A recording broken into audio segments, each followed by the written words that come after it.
sa projection room? Hindi. Maligayang pagdating sa Mystic Manor. Tahanan ng isang world-class na koleksyon ng sining mga antigo at aking personal na tirahan. Ako si Lord Henry Mystic.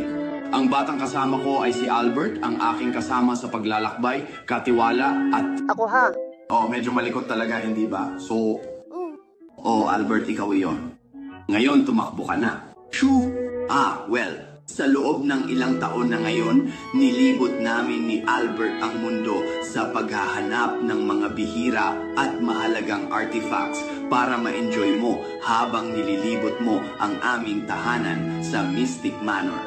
Ilan lamang ito sa ating mga kayamanan. At narito ang aming pinakabagong nakuha, isang sinaunang kahon ng musika. Ayon sa alamat, ang kaakit-akit na music box na ito ay may kapangyarihang magbigay buhay sa mga bagay na walang buhay na may dampi ng nakakaakit na musika nito.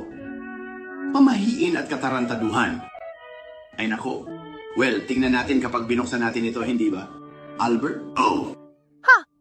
Hindi mapigilan ng maliit na lalaki ang kanyang mga kamay sa music box na iyon. Gusto mo ang kahon na iyon, hindi ba? Susuriin natin ito mamaya. Ngayon, ano ang sinabi ko? Maligayang pagdating sa isa at lahat sa Mystic Manor. Mabuti pang hanapin ko ang munting pulubi. Lagi siyang may iniisip.